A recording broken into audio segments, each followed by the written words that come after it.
ચરોતર એટલે સોના મહોરોથી છલોછલ ભરેલો ચરુ. આ નામના આ પ્રદેશની ફળદ્રુપતાને કારણે પડ્યું છે.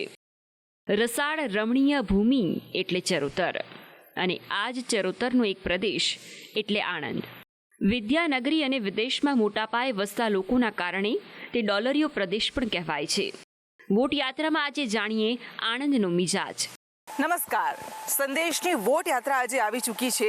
શ્વેત ક્રાંતિથી વિશ્વના નકશામાં પોતાનું નામ સુવર્ણ અક્ષરે અંકિત કરનાર પ્રદેશમાં હું છું આપની સાથે કૃષ્ણા.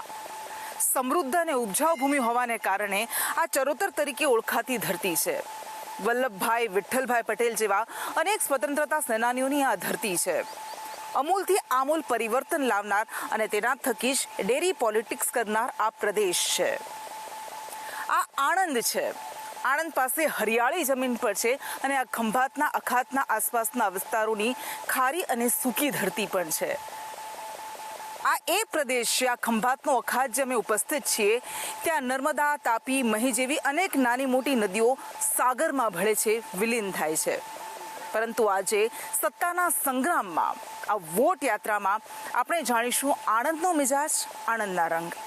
આણંદનો એક જિલ્લા તરીકે બહુ પ્રાચીન ઇતિહાસ નથી, પણ ખેડાના એક ભાગ તરીકે સમૃદ્ધ વારસો છે. 1997માં ખેડાના અલગ જિલ્લા તરીકે આણંદનું નિર્માણ થયું. થી 6 વખત તો સોલંકી અને ચાવડા પરિવારનો જ અહીં દબદબો રહ્યો. આ એવી બેઠક છે જ્યાં પાટીદારો કિંગ મેકરની ભૂમિકામાં છે. આ ઉપરાંત ક્ષત્રિય અને ઠાકોર સમાજનું પણ સારું એવું વર્ચસ્વ છે. અહીં કોંગ્રેસ 10 વખત તો ભાજપ કુલ 4 વખત જીતી છે. શ્વેત ક્રાંતિની જન્મભૂમિ એવા આણંદનો મિજાજ જાણવા અમે સૌથી પહેલા પહોંચ્યા અમૂલ ડેરી પર. અને 1945ની આસપાસના સમયમાં જ્યારે નાના નાના દૂધ ઉત્પાદકો, પશુપાલકોનું એજન્ટ્સ દ્વારા ભયંકર શોષણ કરવામાં આવતું હતું, તેમને દૂધ ઉત્પાદકોના પૂરતા ભાવ નહોતા આપવામાં આવતા, ત્યારે તેના જવાબ સ્વરૂપે જે નાની ક્રાંતિની શરૂઆત કરવામાં આવી તે આગળ સમય જતાં શ્વેત ક્રાંતિ આનનાર એક મોટું પરિબળ બન્યું.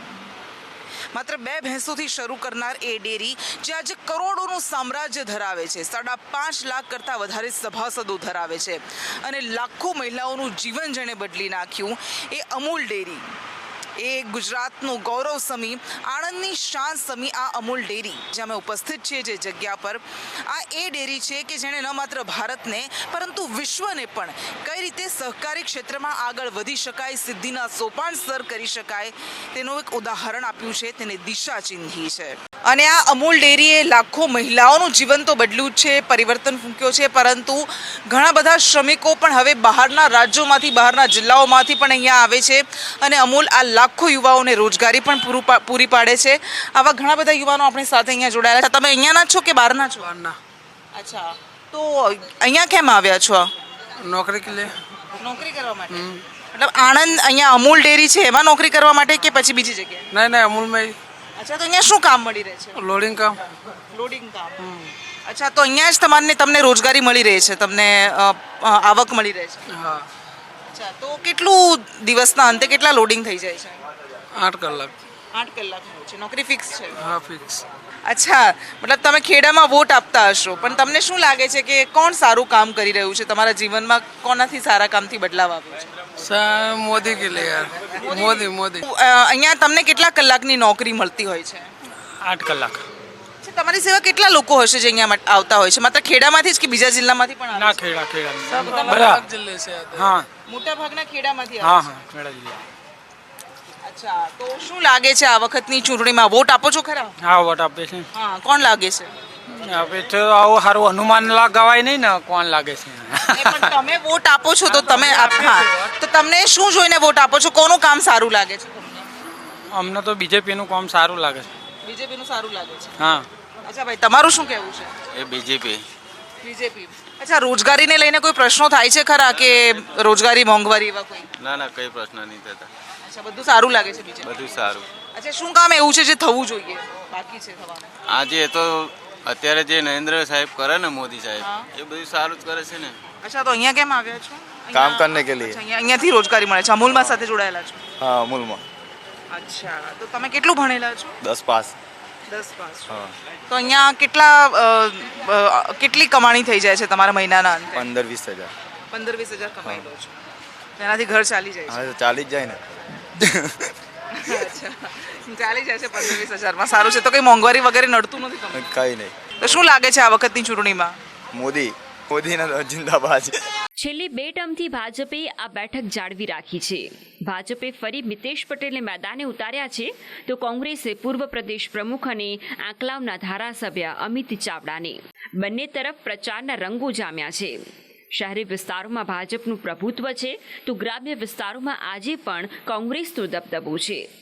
2004 से 2014 जो कांग्रेस का शासन था, हम हर रोज एक भ्रष्टाचार, एक कौभांड सुनते थे 10 साल अपने देश के लिए कैसे गए कांग्रेस के शासन में, और 2014 में सभी मतदाताओं ने कांग्रेस को नकारा और आदरणीय नरेंद्र भाई मोदी साहब को प्रधानमंत्री बनाया, और अभी हम सब लोगों ने तय कर दिया है कि तीसरी बार हम प्रधानमंत्री नरेंद्र भाई मोदी साहब को प्रधानमंत्री बनाने जा रहे हैं. કે આણંદ જિલ્લાની પ્રજા માટે એક એવો પ્રતિનિધિ જોઈએ કે જે પ્રજાના પ્રશ્નોને વાચા આપે, કોઈનાથી દબાણમાં કે કોઈના પ્રભાવમાં આવીને રાજનીતિ કરે કે એના બદલે ખુલ્લા મને આણંદ જિલ્લાના પ્રશ્નોને ઉઠાવે એવો પ્રતિનિધિ પ્રજા ઝંખે છે.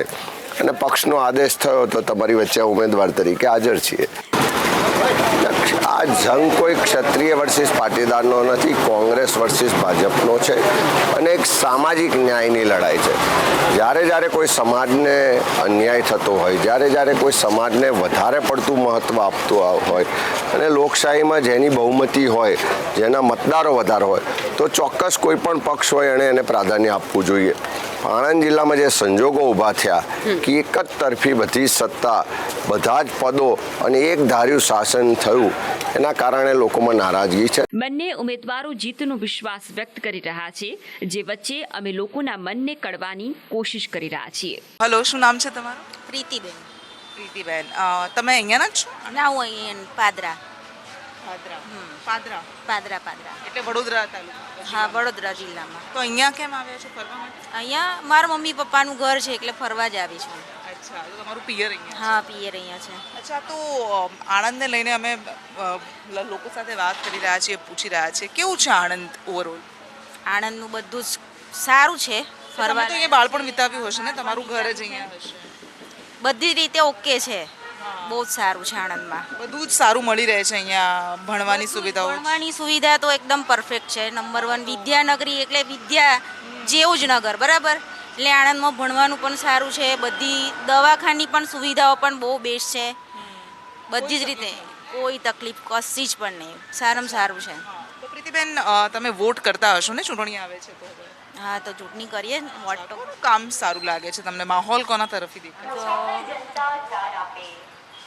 અત્યારે કોણ? નરેન્દ્ર મોદીજી જ ચાલે છે, એટલે બસ એ જ અમારી માટે. તો એમને આવ્યા પછી ઘણો બધો સુધારો પણ થયો અને બધી જ રીતે સારું છે અમારા જેવી લેડીઝને પણ, પછી મહિલા જે વિધવા, બધી રીતે એ લોકોને સારું છે. કઈ કઈ સુવિધાઓ તમને ખબર હશે કે કઈ કઈ સુવિધાઓ મળતી થઈ છે જે પહેલા જો નહોતી? આમ તો હું હાઉસવાઈફ જ છું, બરાબર. એટલે બહુ ખ્યાલ મને નથી, પણ ભણવામાં મારા છોકરા પણ ભણે છે એટલે જો એમાં પણ સારું છે. પછી વિધવા સહાય છે, દવાખાના છે, એ પણ બધી જ રીતે સારું છે એમ. તો આણંદ તમે વોટર ભરૂચના હશો ને? હા પ્રોપર. વોટ તો ત્યાં કરતા હશો? હા, ભરૂચ લોક. અચ્છા, પણ આણંદ તમને કેવું લાગે છે વિકાસની દ્રષ્ટિએ, કામની દ્રષ્ટિએ, બીજા બધા મુદ્દાઓ પર વાત કરીએ તો? સારું છે બધી દ્રષ્ટિએ, ખાસ કરીને શૈક્ષણિક દ્રષ્ટિએ વિકાસ સારો જોવા મળી રહ્યો છે. રોજગારી પણ છે, તમે નોકરી કરવા માટે ત્યાંથી અહીંયા આવ્યો છો? હા, મળી શકે છે સારી રીતે. બીજી બધી જ સુવિધાઓ મળી રહે છે? હા, મળી રહ્યો છે. અચ્છા, તો તમારું શું લાગે છે આ વખતે કે ચૂંટણી કોના તરફી માહોલ દેખાઈ રહ્યો છે, ભાજપ કોંગ્રેસ? કારણ કે આણંદ તો જોકે કોંગ્રેસનો ગઢ રહી હતી, હવે 2 વખતથી ભાજપ જીતાય છે અહીંયા, પણ શું લાગે છે કે તમે લોકો સાથે વાત કરતા હશો, મિત્રો હશે તમારા, તો કોના તરફી દેખાય છે? ખાસ કરીને મેં એવું તો જોયું નથી, કેમ કે હોસ્ટેલમાં ને પ્રાઇવેટ રૂમમાં રહું છું અને જોબની અંદર મારો ઝુકાવ વધારે હોય છે, એટલે પ્રચાર મેં જોયો નથી એમ, પ્રચાર પ્રસાર. અચ્છા, પણ તમને કોના તરફી લાગે છે કે શું લાગે છે?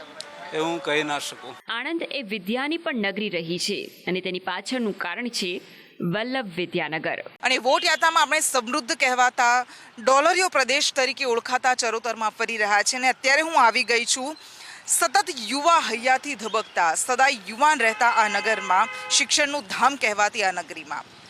આ છે વલ્લભ વિદ્યાનગર. અખંડ ભારતના ઘડવૈયા સરદાર વલ્લભભાઈ પટેલના નામ પરથી પડેલું આ વલ્લભ વિદ્યાનગર છે.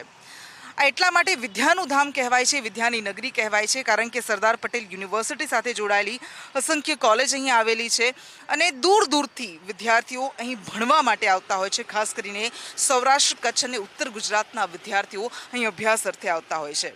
ત્યારે આ વલ્લભ વિદ્યાનગરીમાં આપણે યુવાનો સાથે પણ વાત કરીશું અને તેમના મુદ્દાઓ વિશે પણ જાણીશું. સદા યુવા ગણાતી આ નગરીમાં અમે યુવાનો સાથે વાત કરી. આ યુવાનોના માટે ભાજપ જેવું કામ કોઈએ કર્યું જ નથી. શું તમારી પાસેથી તમે યુવા છો જાણવું છે, કારણ કે હવે ધીમે આ અભ્યાસ પૂરો થશે એટલે તમે પછી રોજગારમાં આવશો, ધંધો કરશો, નોકરી કરશો, તો શું લાગે છે તમને અત્યારની સ્થિતિને જોતા સ્કોપ?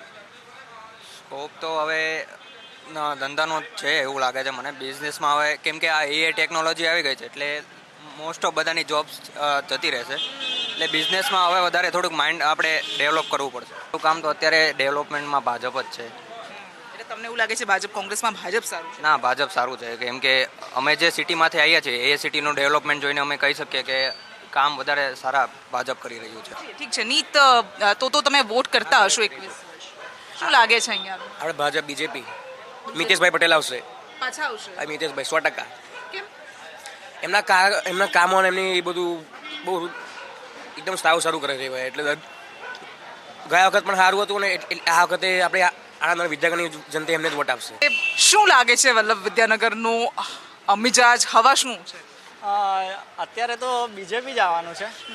આપણા આ મિલવાળા જે છે આ બાજુ એ જ જીતવાના છે. આપણે બાપજી જે છે એ જ જીતવાના છે. બાપજી મિતેશ પટેલ, મિતેશભાઈ એ જ જીતવાના છે. બરોબર છે, બીજો કોઈ એ છે જ નહીં. અને બીજું કોઈ છે જ નહીં આમ મેદાનમાં છે, પણ હવે શું કરીએ, હવે બધાને કોંગ્રેસની રેલીઓ જાય છે પણ એમાં તો રિક્ષાવાળા, ઇકોવાળા એ જ હોય. એ તો 100-200 આલીને છૂટા કરીને બીજી તો રેલીઓ હોતી નહીં એમની. જો હાલ ફિલહાલ તમે આણંદના છો? મૂળ મારું ગામ ધર્મ છે, આણંદની જોડે છે ને, અહીંયા બોરસદની જોડે. વોટર આણંદના છો? હા. અચ્છા, તો શું નામ કીધું? મેઘલ પ્રજાપતિ. મેઘલભાઈ, આણંદમાં શું લાગે છે તમને, શું કામ થવાના બાકી છે? નહીં મેડમ, અહીંની પ્રજા તો કેવું કે પૂરી રીતે સેટિસ્ફાય છે અને બીજેપી ગવર્મેન્ટ જ આવશે. અને લોકસભાની ચૂંટણીમાં વોટ આપણે લોકલ કેન્ડિડેટને જોઈને પબ્લિક નથી આપતી. મોસ્ટ ઓફ આપણે મેઇન ચહેરો મોદીજી, નરેન્દ્ર મોદીજીનો ચહેરો જોઈને જ આપે છે. તો દરેકના મનમાં વોટ આપતી વખતે એક જ વસ્તુ હોય છે કે હું કમળનું બટન દબાવીશ તો મોદીજીને વોટ જશે, મોદીજી વડાપ્રધાન બનશે. તો જેમ કે રામ મંદિર બન્યું, 370 હટી, અને ઉજ્જવલા ગેસ થકી જે ગરીબ મહિલાઓ છે એમને ગેસના કનેક્શન મળ્યા, કેટલા લોકોને પ્રધાનમંત્રી આવાસ યોજના હેઠળ મકાનો મળ્યા. તો દેશમાં કામ થઈ રહ્યું છે. વિરોધ કરનારા કરશે, એમનું કામ જ છે વિરોધ કરવાનું. બરોબર. મયુરી, તમારું શું માનવું છે? તમારા હસબન્ડની જેમ તમે પણ ભાજપના સમર્થક? હા, શ્યોર. અમે ભાજપને સપોર્ટ કરીએ છીએ વર્ષોથી, અને નરેન્દ્ર મોદી જે કામ કરી રહ્યા છે એના પ્રત્યે અમને બહુ જ ગર્વ છે કે અત્યારે અને ઘણા વર્ષોથી. અને ત્યારબાદ અમે પહોંચ્યા લોખંડી પુરુષના વતનમાં કરમસદ. અને વોટ યાત્રામાં આપણે આણંદના અલગ અલગ વિસ્તારોમાં ફરી રહ્યા છીએ અને આ લોખંડી પુરુષ સરદાર પટેલનો પ્રદેશ છે. આ કરમસદ એ સરદાર વલ્લભભાઈ પટેલની ભૂમિ છે જે અમે આવી પહોંચ્યા છીએ. અને કરમસદના અલગ અલગ ગામડાઓમાં અમે જોઈ રહ્યા છીએ, ફરી રહ્યા છીએ. અહીંયા પણ આ જે સંદેશર ગામ છે એમાં પણ આપણે ફરીશું અને લોકોનો મિજાજ શું છે, લોકો શું ઈચ્છી રહ્યા છે, શું અહીંયા ખોટ વર્તાઈ રહી છે તેને લઈને આપણે વાત કરીશું. અહીં અમે એક ગામડામાં બેઠેલા લોકો સાથે વાત કરી અને અહીં પણ શહેરીજનો જેવો જ મત મળ્યો. લોક છે આ ગામ રળિયામણું છે કે શું છે? અહીંયા લખ્યું ખુલ્લામાં શૌચ મુક્ત ગામ, એટલે બધી જ વ્યવસ્થાઓ છે. વ્યવસ્થાની કોઈ પ્રોબ્લેમ નહીં, કોઈ હિન્દુ મુસલમાન કે કશું કોઈને પ્રોબ્લેમ નહીં હોય. અમારી હાથે ભજ્યા હતા મેળે ને જતા એ ભાઈ. અચ્છા, હિન્દુ મુસ્લિમ સાથે મળીને રહે છે. બહુ જ સરસ વાત કરી આ કાકા. કશો પ્રોબ્લેમ નહીં. અચ્છા, બીજું અહીંયા દરેક પ્રોગ્રામ થાય, નવરાત્રિ કે અમારા સ્વામીની તિથિ હોય કે ગમે તે પ્રોગ્રામ હોય એ બધા અહીંયા હળી મળીને કરીએ. અચ્છા, એટલે જે સરદાર પટેલ એકતામાં માનતા હતા, એકતાની ભાવના સાથે આ ગામ. હા, એકતાની ભાવના કરી, દરેકના પ્રોબ્લેમ કશું. એટલે બધી જ વીજળી, પાણી, સ્કૂલ, રસ્તા, બધી જ સુવિધા, બધી સગવડ, કોઈ તકલીફ નહીં. અચ્છા, તો ભાનુભાઈ, આ વખતે ચૂંટણી આવી રહી છે તો શું લાગે છે કે કોણે વધારે સારા કામ કર્યા છે? ભાજપ સરકારે કર્યા. અમારા જે કાર્યકર હતા મિતેશભાઈ, એમને કામ કર્યા છે. અને તાલુકા પંચાયતવાળા હતા જે ભાજપમાં એમને પણ કામ કર્યા છે. અચ્છા, આંકલાવના ધારાસભ્ય છે અમિત ચાવડા, કોંગ્રેસના મોટા નેતા રહી ચૂક્યા છે અને આ તો આખો આણંદ પ્રદેશ તો કોંગ્રેસનો ગઢ ગણાતો હતો. તો લાગે છે આ વખતે એમનું કંઈ થશે? કશું નહીં થાય. એવું કેમ ભાજપ લાગે છે? સરકાર આવશે. ભાજપ સરકાર. કારણ કે લોકો જોણા છે શું કામ કર્યું કે નહીં કર્યું. ભાજપ સરકાર સરસ. આ વખતે કોણ આવશે? ભાજપ જ આવવાના, મોદી સાહેબ તો આવવાના જ છે ફાઇનલ. પેટ મત વિસ્તારમાં આશાઓ તો ઘણી રાખીને બેઠા છે બધા. મારું નામ મિલન કે વ્યાસ છે. આજે 2019માં જે સંસદ સભ્ય મિતેશભાઈ પટેલ હતા, જેમણે અત્યારે ઉમેદવારી ફોર્મ ભર્યું છે ભાજપ પક્ષમાંથી, તેઓ 2019માં બગીચાનું એટલે ઉદ્યાનનું ખાતમુહૂર્ત કરી ગયેલા. એ ખાતમુહૂર્ત કરી ગયા પછી આજ દિન સુધી ત્યાં બગીચો નથી. વોર્ડ નંબર 5માં હમણાં જ એક વિડીયો વાયરલ થયો હતો, એમાં પાણી નથી આવતું. એના માટે ભાઈ તો ઉપવાસ પર ઉતરવા માટે તૈયાર થઈ ગયા. વિધાનસભા દ્વારા બી સારા કાર્યો કરવામાં આવ્યા છે અને કેન્દ્ર સરકાર તરફથી સારા કાર્યો કરવામાં આવે છે. દરેક પબ્લિકને એનો લાભ એકાઉન્ટ થકી મળી જ જાય છે. બસ આપણે તો એ જ છે, લોકો જે સાંસદ સભ્ય છે એ વિકાસ કરે છે, રોડ છે, રસ્તા છે, એમાં બધા ગ્રાન્ટ આપે જ છે. એમ કે સારામાં સારું કામ થાય છે, પણ સારું માણસોને સારું દેખાતું નથી, ખરાબ એ જલ્દી દેખાય છે. એટલે જે કામ થાય તો સરસ જ થાય છે. સંસદ સભ્ય આપણે મિતેશ પટેલજી ધ્યાન ચૂંટાઈને ગયા ભાજપ 2 વાર ઉમરેઠ વિસ્તારમાં ફર્યા છે.